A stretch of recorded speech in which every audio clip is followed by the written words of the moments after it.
Hello, അസ്സാം വലൈക്കും. നമുക്കിന്നൊരു ബീഫ് പള്ളിക്കറി വെക്കാം. അതിന് വേണ്ട സാധനങ്ങൾ പിന്നെ കാരത്തിൻ്റെ മുളക്, കാശ്മീരി മുളക്, ചെറിയ ജീരകം, വലിയ ജീരകം, പട്ട, ഗ്രാമ്പു, ഏലക്ക, പിന്നെ ഉലുവ ഞാൻ പൊടിച്ചെടുത്തതിന് കൊത്തമ്പാരി. ഇത്ര സാധനം ഇട്ടിട്ട് വറുക്കണം. നല്ല വറുക്കാം. പിന്നെ കാശ്മീരി മുളക് കുറച്ചും കാരത്തിൻ്റെ മുളക് ജാസ്തിയാണ്. ഞാനിവിടെ കാരത്തിൻ്റെ മുളക് പിന്നെ കാന്താരി മുളക് ഇട്ടിനാവോ എല്ലാം ഇട്ടിട്ട് നല്ല പോലെ വറുക്കണം. പിന്നെ മുളകിനായിട്ട് ജാസ്തി കൊത്തമല്ലി ഇടണം. അപ്പോൾ നമുക്ക് ആ പള്ളിക്കറീൻ്റെ ആ ഒരു ബ്രൗൺ കളർ കിട്ടും. നമുക്കിപ്പോൾ എല്ലാം എടുക്കുക വറുക്കാം. മുളക് ഒന്നിച്ചിട്ട് വറുത്ത് പിന്നെ കൊത്തമ്പാരിയും മറ്റേ ഗരം മസാലയിലും ഒന്നിച്ചിട്ട് വറുത്ത് അത് നല്ല ചെറിയ രീതിയിലിട്ട് വറുക്കുക. അപ്പോൾ വറുത്തിട്ട് ഇനി മിക്സിയിൽ പാൽ പൊടിച്ച് കൊടുക്കണം. എത്ര നൈസ് പൊടിക്കാൻ അത്ര നൈസിൽ പൊടിക്കാം. പിന്നെ ഇഞ്ചി വേണം, പച്ചമുളക് വേണം, വെള്ളുള്ളി വേണം, കറിച്ചപ്പര, തക്കാളി, ഉള്ളി കുറച്ച് വെള്ളത്തിലിട്ടുണ്ട്. അതിനെ മുറിച്ചിട്ട് കയറ്റി ക്ലീനാക്കിയിട്ട് കൊണ്ടുവരാം.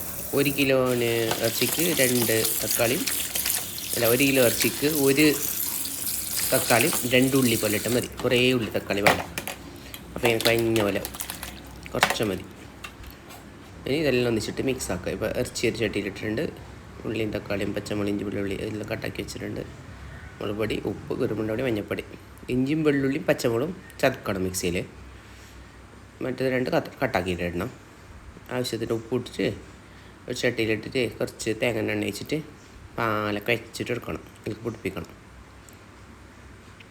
ചട്ടിയിൽ വെക്കുന്ന ആൾ, കുക്കറിൽ വെക്കാത്ത ആൾ വെറും മുളക് പൊടി ഒഴിവാക്കിയിട്ട് ബാക്കിയെല്ലാം ഇട്ടിട്ട് വെന്തേ പിന്നെ മുളക് പൊടി ഇട്ട് മതിയാവും. കുക്കറിലോട്ട് എല്ലാം ഇട്ടിട്ട് കഴിച്ചിട്ട് വെക്കാം. തേങ്ങ എണ്ണ ഒഴിച്ച് വരണം കുറച്ചോ. പിന്നെ കുക്കറിൽ വേവിച്ചിട്ടെടുക്കാം. നമുക്ക് നല്ല പാല് മിക്സ് ആക്കിയിട്ട് വേവിച്ചിട്ടെടുക്കണം. ഇങ്ങനെ വെച്ചാൽ നല്ല പള്ളിക്കറീൻ്റെ ആ കളർ തന്നെ കിട്ടുന്ന ടേസ്റ്റും വരുന്നു. ഇപ്പോൾ കുക്കറിലിട്ടിട്ടുണ്ട്.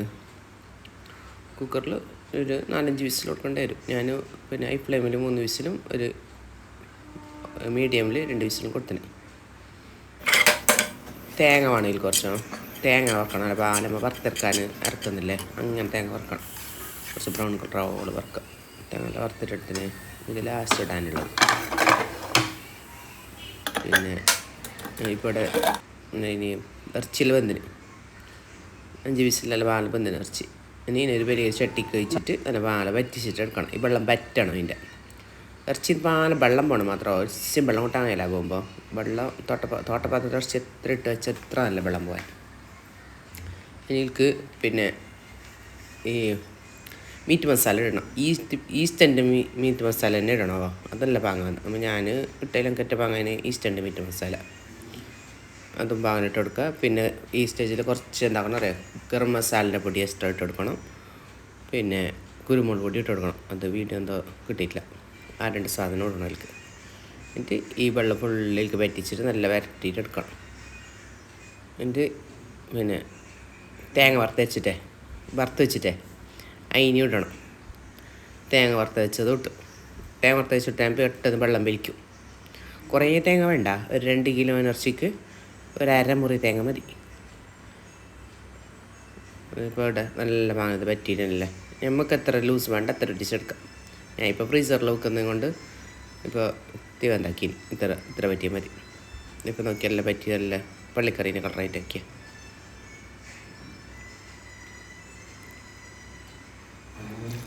ഇനി നമുക്ക് എന്താക്കുക, അതിനെല്ലാം കണ്ടെയ്നറിലിട്ടിട്ട് ഫ്രീസറിൽ സ്റ്റോറാക്കാം.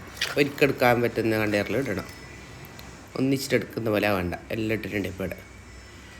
അപ്പോൾ ഇത് ഫ്രീസാക്കാം. അപ്പോൾ എല്ലാവരും എന്താക്കുക, ഈ റെസിപ്പി ട്രൈ ആക്കി നോക്ക്. അപ്പോൾ ഓക്കെ, അസ്സലാമു അലൈക്കും. അപ്പോൾ മറക്കണ്ട, ആരും ഷെയർ ആക്കണം, സബ്സ്ക്രൈബ് ചെയ്യണം, സപ്പോർട്ട് ചെയ്യണം. ഓക്കെ, ബായ്, അസ്സലാമു അലൈക്കും.